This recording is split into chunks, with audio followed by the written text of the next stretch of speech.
All right, we've talked about multi-level linear models some.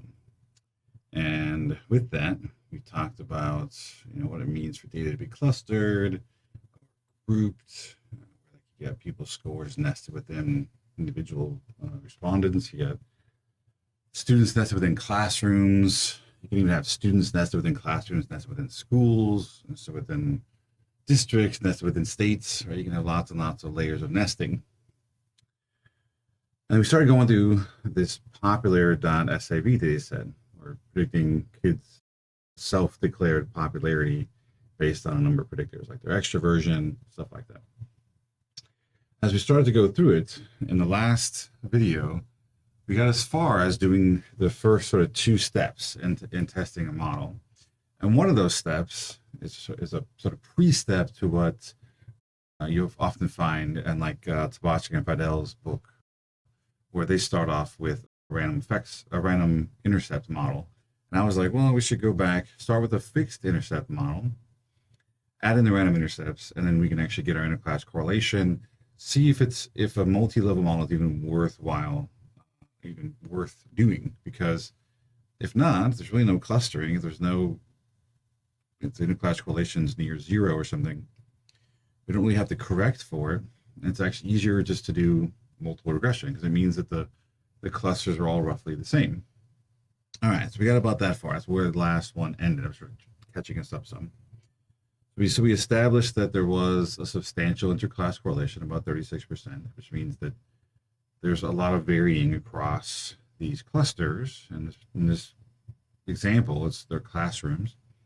And we want to try to model that. So we brought in a random intercepts model, and we were looking at all these different things on the output from SPSS, which brings us to today. Once we establish all that stuff, that's just establishing the sort of clustering around the intercept. Usually the whole point we're doing this is to get beyond that and actually add in predictors. So we want to know if we can predict the outcome while also controlling for all of these things.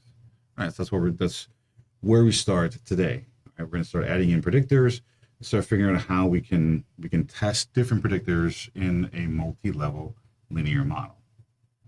All right, so when we're adding predictors, just like with linear regression, with non-multi-level regression, you gotta consider a few things. One, you want to make sure that they are, any predictors you're putting in, that they're screened for outliers, for normality, the sort of usual set of assumptions, okay? It's encouraged that you center the data so that you can actually interpret the intercepts meaningfully. So when you're actually going to look at what the intercepts are actually telling you, the values, you can actually interpret them. So centering is encouraged. It's not required, you don't have to, but you probably should. And especially if you're going to try to do things like multi-level, I don't know, mediation or multi-level moderation, then you definitely really should consider centering your data first. Okay. Now, in terms of how you test your predictors, you also want to think about that a little bit. You want to sort of take a very thoughtful approach. What are my hypotheses? Should I do, all the variables, all the predictors at once? Are there certain predictors I should put in first and do, a certain order? So you're going to consider the order that you're adding them into the model, right? That's going to have an impact on your interpretation of the slopes in the model, because the presence of or absence of other variables in the model is going to affect the slope and how you interpret it. So every regression model, you have to interpret all the slopes in the context of all the other variables that are in that model. That goes for regular multiple regression. It goes for multi-level linear models. But you also have to take into account the variables that you maybe didn't include, because those can also change the slope. So if there are variables out there that you're not accounting for, well, then you have to interpret it in the absence of those variables too. So it was a little tricky. So all the slopes, all your interpretation of models are always about interpreting it in the context of the variables that are present when you ran the model.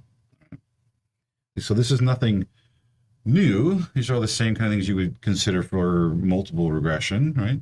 But they still also apply for multi-level linear models as well.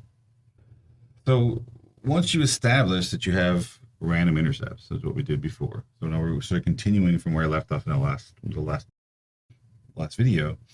Once you establish that you have random intercepts, The next thing is typically to add in fixed slopes. Now, some people may, if you know you have random slopes, you know you want to do that perfectly. Some people might just jump to that, but it makes sense to me to add them in as fixed slopes first. Then you can always add them in as random to see if allowing them to vary across the clusters improves the model. So I'm going to do it in that sort of order. So model 0, fixed intercept.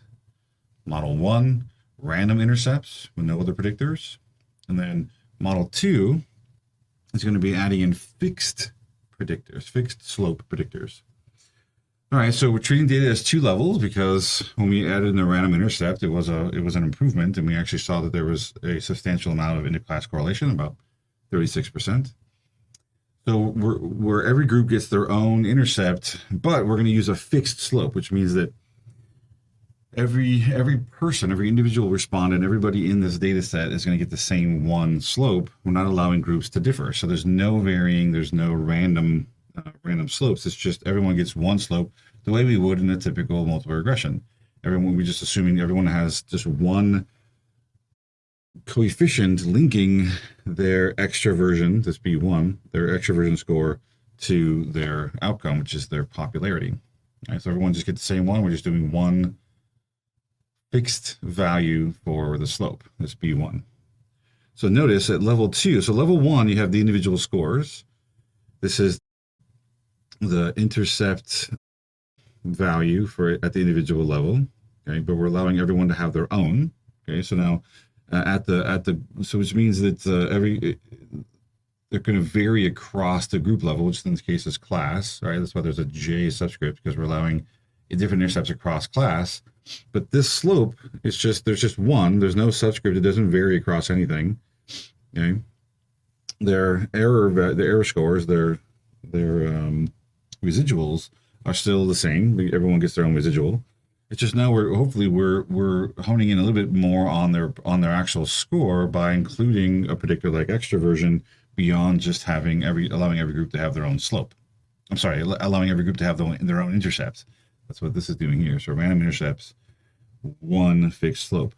Now at level 2, you realize that we only have a level 2 for that intercept value. This intercept that we're allowing to be random. We can now try to predict that with a fixed sort of average intercept value plus some error around that. So every group gets their own intercept. We can average out all the groups to get an average intercept value, and then this is the error of all the groups around that fixed intercept, this average intercept. Okay. But notice there's nothing about the slope at level 2. We're not having to account for that because it's fixed. It doesn't random, so we can't predict it. We can't try to explain its variability. It doesn't vary. It's just a single fixed slope for every group. Doesn't matter what group you're in, you get the same slope. But the intercept does matter what group you're in, which is why it's allowed to vary, which is why we can then predict it with its own intercept and error value. Okay? That's the basic setup. To do this, notice now the additions to still mixed popular. We now have a with C extra, because that's now a predictor. So the C stands for centered. So we're predicting popular with C extra. Now go back a second in these slides and look just to compare. So before it was just mixed popular. We weren't predicting with anything. There was nothing else going on. It was just popular as an outcome. Well, now we've added in this with C extraversion. Usually the with refers to predicted with or something like that. As correlating with or something like that.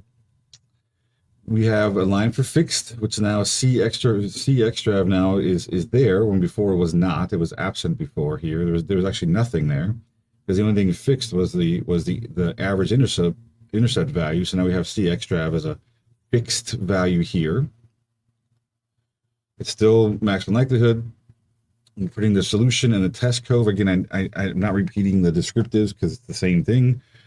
And then the part that's random is still the same. I want random intercepts that are nested within each class. And I'm basically having an unstructured covariance set. I'm not putting any restrictions on the covariance matrix between the random effects. Okay, so right now there's nothing.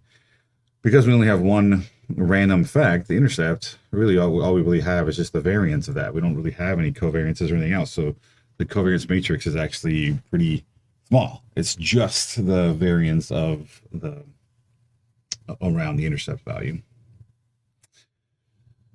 All right, so now we've added this in. That's now some extra parameters. I now have a fixed effect for the intercept, and now a fixed effect for that centered extroversion. So that's adding in a parameter. I now have a random intercept. Right, we knew that before.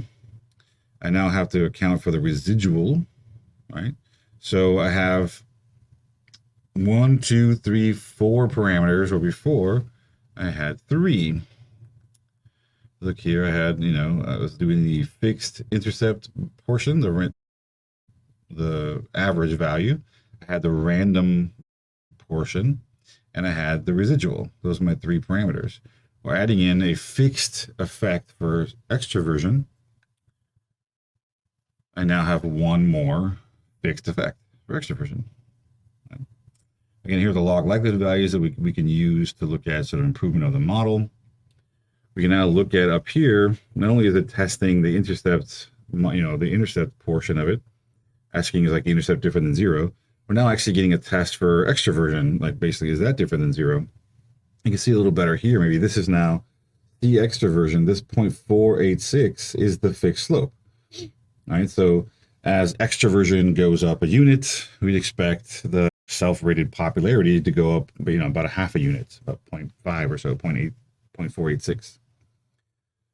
And it's telling me that fixed slope is significant, right? So that there's a significant relationship between extroversion and popularity as a fixed predictor, fixed relationship.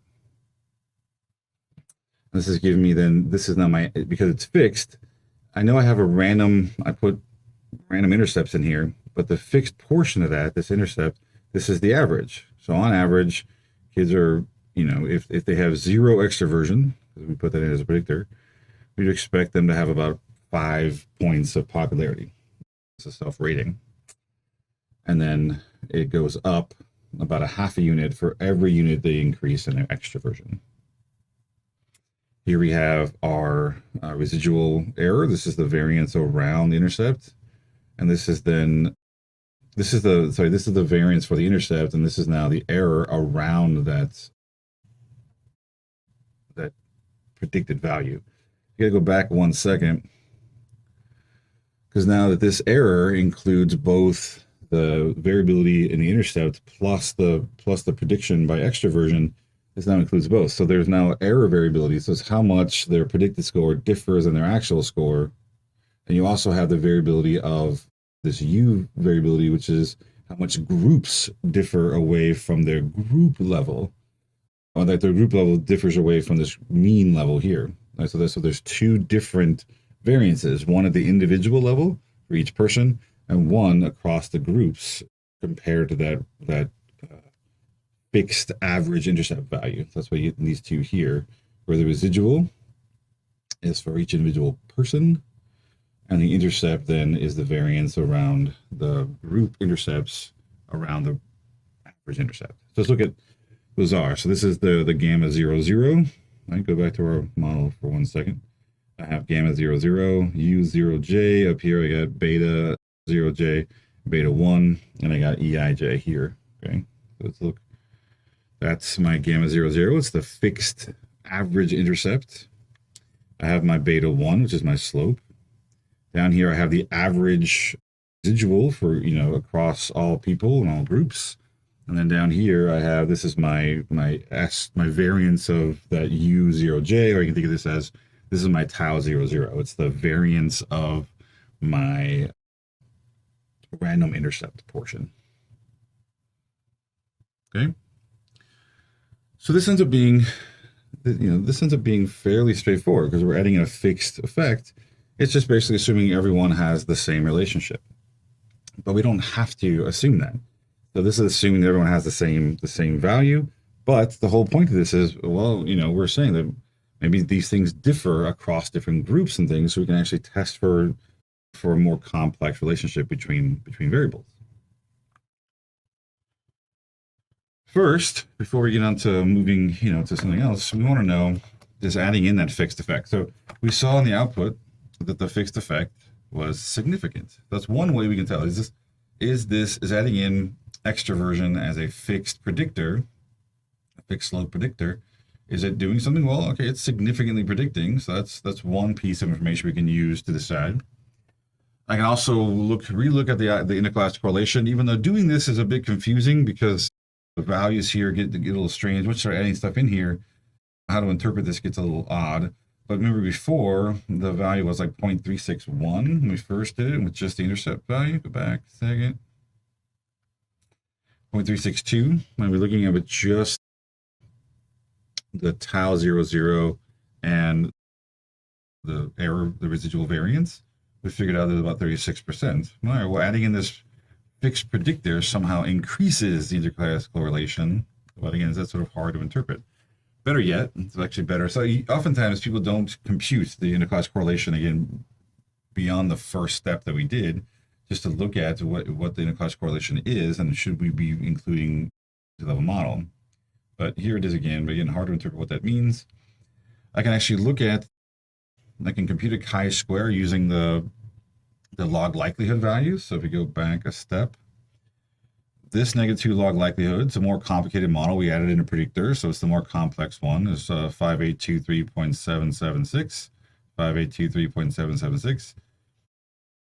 The log likelihood from the previous model, if we go back, here's the previous model, 6327.468. This is where it's just the random intercepts, no predictors.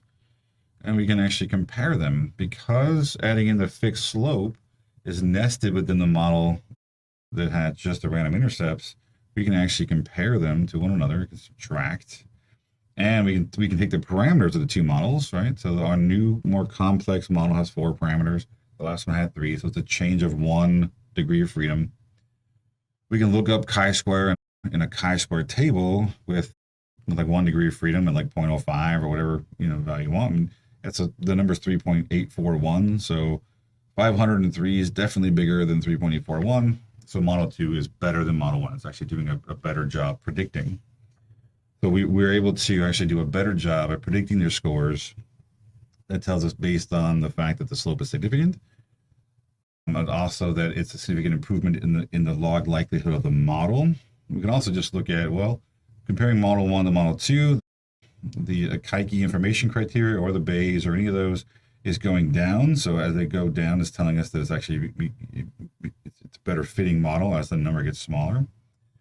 So everything's pointing at it. Again, you can sort of ignore the ICC here, but it's not really telling you much. But it is. We know we have a significant slope here. This is significant. The log likelihood comparing the two models, so it's a significantly better fitting model than the last one by a pretty large change for 1 degree of freedom. The AIC, again, is also, after correcting for a number of things, the AIC is telling us the values are also going down. So everything's saying that adding in that fixed predictor is actually makes for a better fitting model. It's explaining the model better. We're getting less errors, smaller residuals. Everything's getting better. Okay. All right. What if, just like the intercepts, I'm thinking, well, maybe extroversion as a predictor can change how good or bad it predicts depending on the classroom as well. Since we know that the intercepts can change, some classes just have higher average popularity than others. These kids are rating themselves higher. So there's variability across clusters in that. But maybe in some classes, extroversion is a stronger or weaker predictor of popularity. So we can actually allow the slope to also be random.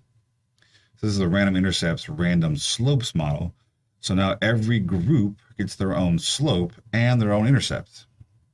So we're allowing each group to have their own intercept values. Basically, we're doing the example I did in the very beginning, where we ran a separate model for every single group, computed their slope and intercept values, created a data set that had all their slope and intercept values so we can then predict them or use them or do whatever we want with those values. But that's basically what's happening. We're allowing, not only are the groups allowed to differ in their level of popularity, they're also now being they're allowed to vary on how much extroversion and popularity relate to each other. This is still the same thing at the individual level, and we're trying to predict their score. This is their error. Now, if by doing this we're actually getting closer, we're getting better predictions, then we would expect our errors to go down. Our residuals should be getting better. Okay. Now, because we're allowing both the intercept and the slope to vary, we now have two pieces in the level 2 model, because before we just had one because the intercepts were varying. So now we can create an intercept for those intercepts and an error, around the average intercept value across the groups. Well, because we're now allowing the slopes to vary, I now have a random slopes value, this B1J. Before, this was a constant, it was just B1, so there's no point in predicting it. But now, because it's a random variable, every group has a different slope, I can now predict it. I can get an intercept for the slope, and now it sounds like what? There's now an average slope value, an intercept for the slope. And then this is then how much each group's slope deviates around the average slope.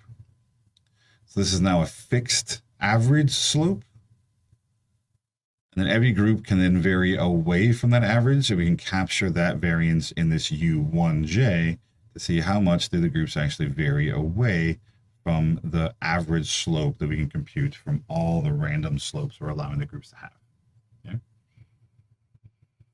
So far so good. I know that's like a lot. Like, wait, now the slopes have an intercept? What? Right? Well, what do they do? Because we're allowing them to vary, we can predict it and allow them to have an average value and then check how much each group varies away from that average. In the output, the only thing that really changes is now you see the intercept is in the random line, but now so is centered extroversion. We're allowing centered extroversion as a predictor to vary within each class. The rest of everything else stays the same. We still have it as a fixed effect. We now have added it as a random effect on top of that. Now, here's the things that get a little interesting, because before, remember, we had four parameters before. Let's go back a second. 1, 2, 3, 4, because we added in the fixed effect of extroversion. We just added in one parameter. Now, by adding in the random slope, I'm actually now adding in two parameters. Somehow adding in one, this one change of a random slopes component for extroversion. I've now added two parameters. So let's think about why that is. So I still looking for the intercept value, like one intercept, fixed effect intercept, one fixed effect slope for extroversion. That's still the same. I now have three random effects because I have a random intercept, I have a random slope, and I now have a covariance. So each one of those, not only does it get a variance for the intercept and a variance for extroversion, I now get an additional covariance. That's why by adding in the random slope, I've added two parameters, because when I added the random or the fixed effect, it was just one additional effect I was putting in there, and we just had one variance for the intercepts. By adding in the random slopes, I now also have the variance for the slopes, but because the intercepts are there, I now have slopes and slopes and intercepts varying, so I can then compute a covariance. So by shifting to the random slopes component, we're actually adding in two parameters instead of just one, because we're getting that extra covariance. We get our information criterion, the negative likelihood and all the adjusted versions of that. We get the same test for the fixed effects, right? We're getting extroversion here. It's telling me it's significant, right? It's also telling me that the intercept is still significantly different than 0. More importantly, down here, we can actually see what those values are. Here's my fixed intercept, 5.03, still, getting about the same fixed intercept value. My slope, this is my average slope. This is not before. Remember before it was just a one fixed factor. This is now the average across all of them. So it's now gone up slightly, 0.49 instead of 0.481 or something like that. So it's changed a little bit, but this is now the average. And down here I have my residual, and I have all these taus. So they're not calling them that. They're calling them un11, un21, un22. This is unstructured. So we're getting here, because we told it we want just the covariance type is unstructured. It's giving us an unstructured covariance matrix where 1, 1 is the variance for the intercept, 2, 2 is the variance for the slope, and 2, 1 is the covariance between the intercepts and the slopes. So let's walk through that. So this remains the same. That's my gamma 0, 0. And that's my gamma 1, 0. Back up 1 second. My gamma 0, 0 is my intercept of my intercepts. Gamma 1, 0 is the intercept of my slopes. This is the average slope value. This is the average intercept value. So those two are there. They're in the fixed effects table. The residual has remained sort of named the same. It has a similar, the name has remained sort of consistent. That is our average individual level error variance, right? It's our error in prediction at the individual levels. Our variance for the E11s, or the EIJs, I should say. EIJs. And then you get, all right, here's our tau squared, or our tau 0, 0, and it was the variance around the intercepts, right? So we've seen that in the last couple of them, right? Our tau 0, 0. And even before we added in our predictor, we also had back on like slide 32, tau 0, 0. Because as soon as we added in our random intercept, we start to compute our tau 0, 0, which is the variance around that mean intercept level. How much do groups vary around the mean of all the intercepts? Okay, so that remained unchanged. Just looks a little different now because it's being spread out. So that's what UN11 is, that tau 0, 0, the variance of U0J. The other one now is we hadn't seen before is now tau 1, 1. Now that we're allowing the slopes to vary, okay, and we're allowing the slope values to vary here, we can look at, all right, well, what's the variance around those slopes of all the groups around that average slope? So how much do groups vary around this fixed slope value? And like it's, not a ton. It has some variability. It's significant, but it's not a very large number. And then we also get in this extra thing, this tau 1, 0, which is basically what's the covariance between the slopes and the intercepts. Because every group's allowed to have their own slope and own intercept, we can actually then covary the slopes and intercepts to see if they're related. This has a negative value, which means that as the intercepts go up, higher intercepts values for a group mean lower slopes. The lower the intercept value for a group, the higher the slope. Okay? So think about that. In classes where they have a lower average value for popularity, right? So the kids in that particular class have a low intercept. So they see themselves as being less popular. In those classes, extroversion means more. It predicts more, has a higher prediction. So if I'm in that classroom and I'm extroverted, then I'll likely rate myself much higher on popularity. But in another class where the average, where most kids see themselves as pretty popular, where the intercept level is up, then being extroverted doesn't predict as well. It's not as strong a prediction. So lower intercept levels lead to higher slopes between extroversion and popularity. Higher intercept values lead to weaker relationships between extroversion and popularity. Right? That makes sense. Okay. There's lots of stuff going on, lots of things, but let's talk about it a little bit. Is adding in the random intercepts, was it useful? Should I have done it? Was it worth putting into the model? Now, again, we could recompute this. What's happening though, the reason why these numbers are getting larger is because relative to the between groups, within groups, the actual residuals are actually getting smaller. So this can mean bigger and bigger. So that's why this is not super meaningful.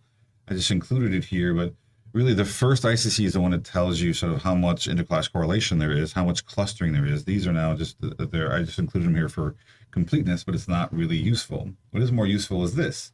I took the two models, their log likelihoods, and I subtracted them and got a 53. So let's go look where those values are from. If I go back to the model before this one, go back a couple slides. Here's on slide 39. This is my previous fixed slope model. It had a 5823.776. That was its log likelihood. We then added in the random slopes, and the log likelihood went down to 5770.686. And we're just comparing those two to each other.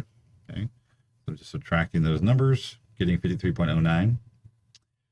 We're looking at the parameters. Remember, we added 2 parameters with this last model, which is why there are 6. So 6 minus 4, I have now 2 degrees of freedom, which for chi-square, the value for chi-square 2 degrees of freedom is 5.991. Because 53.09 is larger than 5.991, model 3. Now, model 3 is where we added in the random slopes. That is a better fitting model. It actually explains the data significantly better by allowing each group to have their own slope. You can also think of that as, you know, the residuals are being reduced. As we're allowing each group to have their own intercept and their own slope, everything's sort of adjusting. You're actually tailoring the prediction of each person a little bit better. We're getting closer and closer to the person's actual score, reducing the error variance of residuals, getting a better fitting model. So model 3 is better than model 2 because the log likelihood value went down significantly. We also know that even just looking at, it's sort of hard because here's where we know that extroversion is a significant predictor, but is allowing the random part, which is this variance, this UN22, it's significant, but it seems like a small amount. So it's kind of hard to tell from here, even though it is significant, whether or not this is really contributing some large amount of, to some large amount of variance and reducing, making the model better. The log likelihood value does a better job of that. We can subtract them and find out that, yes, it was, in fact, a significant improvement. And again, looking at the AICs or any of the other adjusted ones, it's going down, which also reaffirms that this is the model's better. Right? These are continuing to get down, to go down, and we have a significant change here. Okay. Now, so we've established random intercepts. We've established some predictors. Now, the predictors that we added in, that extroversion variable, those are all level 1. Each kid has their own separate value for extroversion, right? They rated themselves on extroversion, they rated themselves on popularity. But we can actually go a step further and say, okay, well now we establish some level 1 predictors. We can then start to establish other things. So there are certain variables like teacher experience that only exist at level 2. There isn't a level 1 equivalent because everyone in the same classroom is going to have the same value for teacher experience because they all have the same teacher. So treating these as 2 levels where every group gets their own intercept and their own slope, and we can add in a predictor that exists only at level 2. Right? So extroversion is a child level, individual level variable. The teacher experience only varies at level 2. So we can try to predict some of that intercept value, the randomness of the intercepts. We can try to predict some of that by bringing in teacher experience and seeing if this actually captures some of that variability. If it does, then teacher experience can explain why some of the groups have higher average popularity values and some have lower values and that kind of thing. Even though I'm not going to do it here, we can also add in things like even cross multiplying a level 1 and a level 2 variable to have cross level interactions and all kinds of stuff. You can think of it, even multi-level mediation. You can do all kinds of interesting things like that. Or in some sense, you can think about this whole thing as allowing the level 2 is basically allowing for moderation. We're saying, look, these groups are moderating this, not only the intercept, but also the prediction. There's some moderation going on that the model is differing across groups, and we're allowing that to occur in the model. Okay? But here, we're allowing in this level 2, we get 1 score per group. We can actually bring that in. And you do that here by, again, C extroversion, we're adding in CT, this is teacher experience, centered teacher experience. And now it says popular with C extrav and C CTXB, C teacher experience. Now it may seem odd because I'm not telling it that it's a level 2. The way it's coded, though, is that every student in the classroom gets the same code. So it knows to sort of aggregate up to the group level. Now, not every program works that way. Right, so SPSS just does this thing where you just give every teacher, every student in a teacher's classroom gets the same number for teacher experience, and that works. So it just knows to aggregate it and knows to treat it as level 2. Other programs, sometimes like I think SAS, and I want to say programs like HLM and other ones, you actually have to have a separate data set. You have to have all your level 2 data in a different data set where it's already been aggregated. So how you handle the level 2 data and that kind of stuff will vary from program to program. So make sure you check like the program manuals and that kind of stuff to check how the data has to be set up before you actually go through and do it. In SPSS, all you got to do is just make sure and assign every kid the same number. So if the teacher in classroom has 10 years of experience, every kid in that class, in that column, gets a 10. So basically a constant. And SPSS knows because it's a constant for that group, and we have identified groups by our clustering, in this case, subject equals class, it knows to then aggregate those values up to level 2. We added in teacher experience as a fixed effect. Now it's got to be fixed because we don't have a level 3. In order for things to be random, there's got to be another level for it to sort of be random across, right? We don't have another level. So this teacher experience is a fixed effect. And so you can't even stick it into this random effect row. I think you'll get an error. You won't be able to compute it. By bringing that in, we've now added in another fixed effect, this center teacher experience here. We get another one. So now we've gone up to 7 parameters. We get our information criteria. We can now are getting the test for Intercept, centered extroversion, and centered teacher experience. Okay, and then you start to see here. I mean, they're both sort of redundant. This is testing is sort of like with F's, and these are testing with T's, like in a regression, when we're testing the coefficients. Where you start to see here that teacher's experience is significant, right? That for each year of teacher experience, additional teacher experience, the average level, the intercept value for that group goes up by about 1/10 of a point. All right, so it's not a crazy strong relationship, but there is something there that the more years a teacher has been teaching, more experience they have, the more the more their intercept level for popularity will be higher, right? Because it's positive, and it's about 0.1, so it goes up about 10%. For every unit, every additional year, the class goes up in average by about 0.1 units. We get the same, our residuals here. We get our variance for our intercepts. Down here is our variance for the slopes. And now that I've accounted for teacher experience, our covariance between our intercepts and slopes has now gone non-significant. So by taking into account teacher experience, some of the relationships between those two things have gone.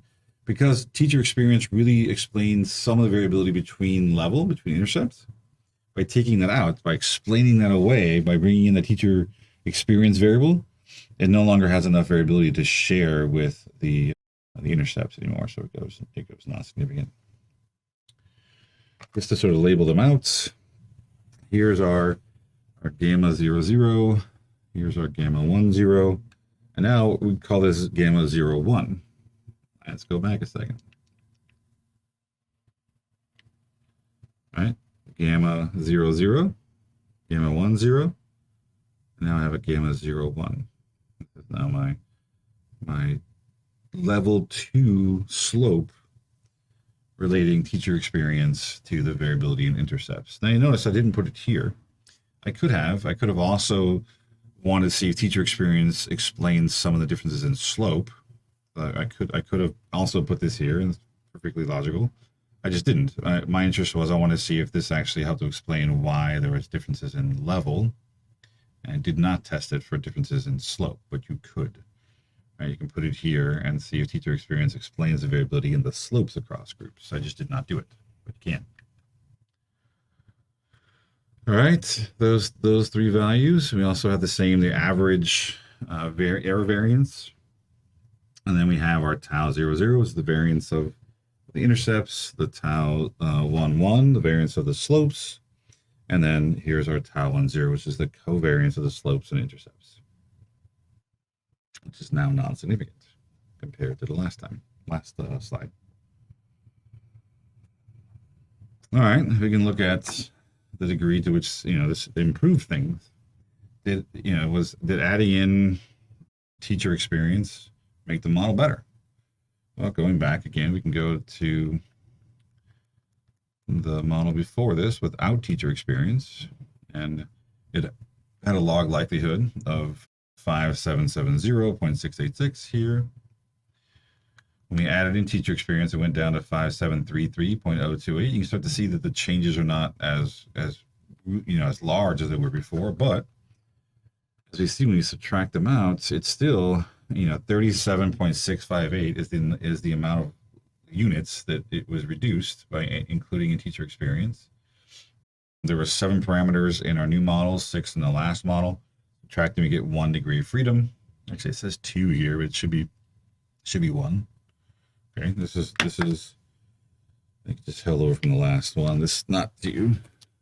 Just to be clear, this is not 2.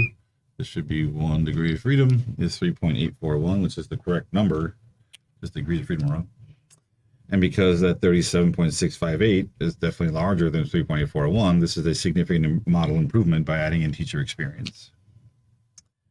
The Model 4 is a better fitting model than Model 3. And again, because the AIC values or the BICs, or whichever one you decide, is going down, continuing to go down, these are all indications that adding in that teacher experience variable was a significant improvement over the previous model. Okay? So we did this sort of step by step. All right, we went through that pretty quickly, and I realized in the grand scheme of things, right, we sort of hit 1 week, maybe a week and a half per topic, but sometimes not really enough time to really go through things in a whole lot of detail. Some of this we'll be able to fill in when going through some of the lab assignments and things, so that will help somewhat. But I at least wanted to touch briefly on sort of the setup and how repeated measures via MLM might work and how you might actually run it. And we're going to run it somewhat in lab so you can sort of see what it looks like and sort of get an idea. But I wanted to really just talk about sort of how the data gets set up and how to really think about how data can be structured differently for when you're looking at something as repeated measures versus something that is nested, and how that can be different and treated a little differently. So MLM can handle a variety of repeated measures data. You can actually do, if you wanted to, you can do a t-test in MLM and compare pre and post data. You can have multiple pre's and multiple posts. You can have a mix between repeated and between. You can do longitudinal designs. You can do all kinds of stuff. It's very flexible. You have to you have to do some research, read up on what some of the settings should be, because as you're handling different kinds of things like longitudinal designs versus something else, you may need to structure the covariances a little differently. There's lots of choices for different kinds of covariance structures. But if you do a multi-level model and you structure it so it's like responses nested within people as a repeat measure design, you pick something like the covariance matrix to have compound symmetry, you'll get, I think, near identical or identical results as if you did it through a repeated measures ANOVA, as long as it's just set up the same way. So the good part here is you can replicate repeated measures data, but you can also have a little bit more flexibility in how you have to run your data when it's collected in repeated measures format. Okay. First things first, we need to talk about repeated measures and mixed ANOVAs are often used to analyze repeated data.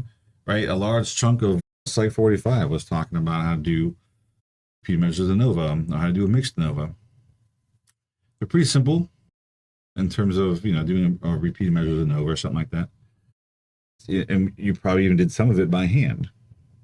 But what makes it simple is that it is very restrictive assumptions. The reason why we're able to do it is because we have this sphericity assumption that makes it very restrictive in terms of being able to meet that assumption and not have any bias in the data. We rarely meet it. Anytime you do repeated measures design, you're more often than not going to violate sphericity. So you end up having to do some kind of correction, and you take a hit to the power of the design. So you have to figure out other ways. You need to then switch over to a profile analysis where you also take a hit in power, but you have less restrictive assumptions, so you don't have to meet sphericity. But doing it as a multi-level model is another way of approaching repeated measures data and not having to do one of those adjustments like a wind felt or lower bound or greenhouse geyser or whatever those adjustments are for repeated measures data. We can instead just assume a different covariance matrix, one that doesn't have compound symmetry, which includes sphericity. Anyway, sphericity is an assumption of homogeneity of variance for different scores between levels of repeated measures IV. So as you have different time points, time 1, time 2, time 3, time 4, if you take any pair of those and subtract them, you're going to get different scores. You're going to then calculate a variance. You can do that for any single pair, and what sphericity is basically assuming is that all those variances of different scores are going to be roughly equal, right? So it's kind of a weird assumption, but that's sort of what it is. It's the idea that if people are changing in average across time, they should also not be spreading apart.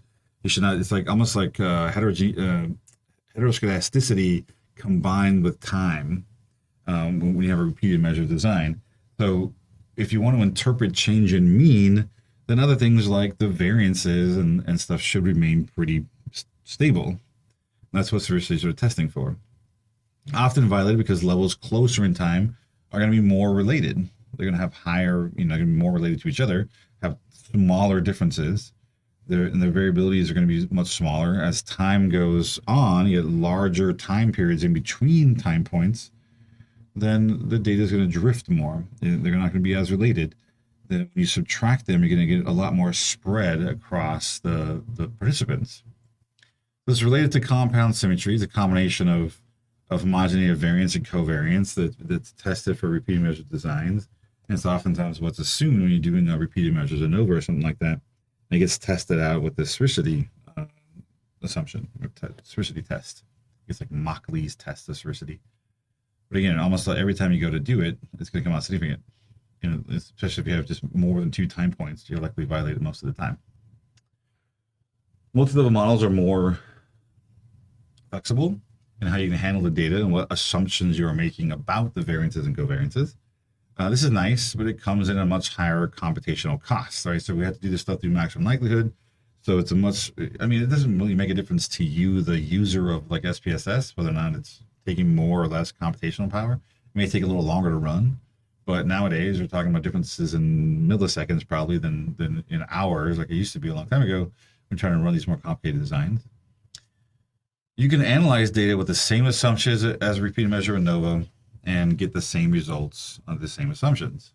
But then you can also start to tweak some of those assumptions, then reanalyze with different assumptions to see if the model still fits, like by looking at a likelihood difference test to see if the model is actually improved by relaxing some of those assumptions. So as a regression-like approach, we can look at main effects and interactions, plus run the effects sequentially if we want to see certain ones earlier than others, do like an analysis of covariance approach. This just means that we need to carefully choose the coding for group predictors, and we need to have a clear plan of how we're going to test things through and going through the model. Where when doing a mixed ANOVA and SPSS, say in a previous class, everything just sort of gets thrown in and it does it for us. We don't have to do a lot of thinking. We just sort of tell it what are the predictors, what's the outcome, and poof, we get a mixed ANOVA. Here, there's a lot more options. So it makes it better sometimes, but it also can make it more confusing, more complex. The first thing is we have to think about data a little differently. We're used to, doing a simple dependent samples t-test, right?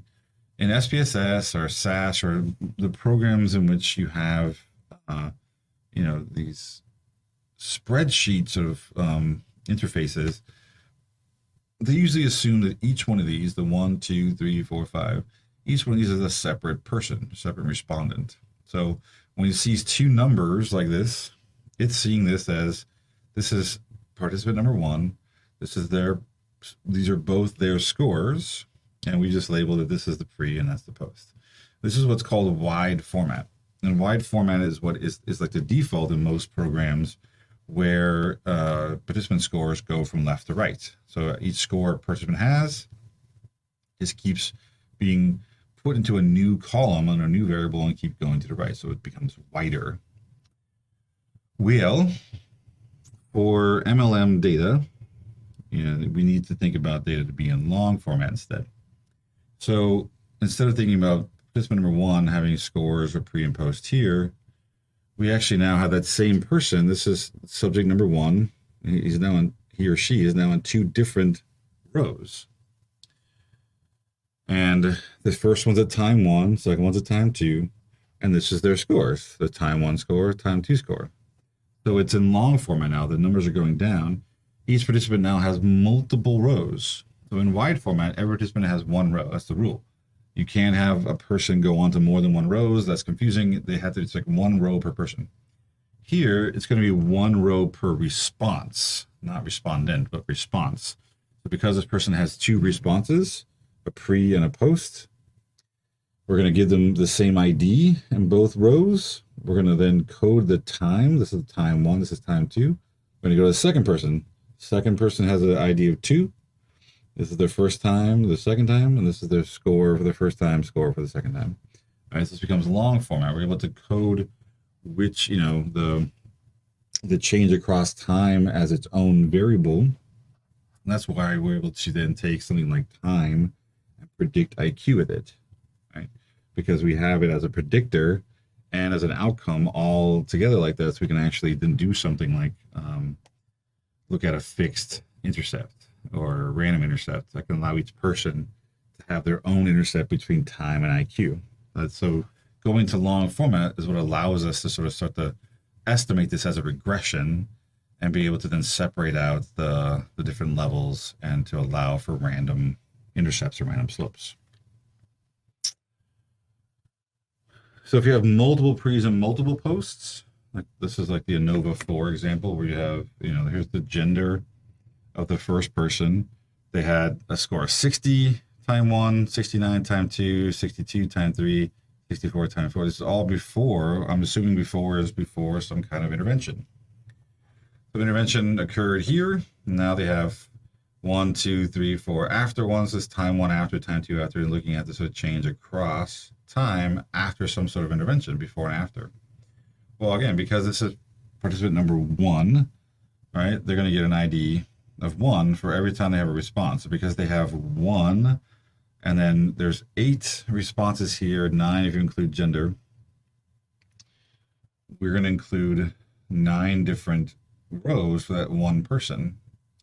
Because gender, in this case I call it female, because female or gender is consistent for that person, it doesn't change from response to response, it's consistent, right? Just everyone, they get male, male, male, male all the way down, because that's their level 2 value for this is going to aggregate this in just one score of them being male.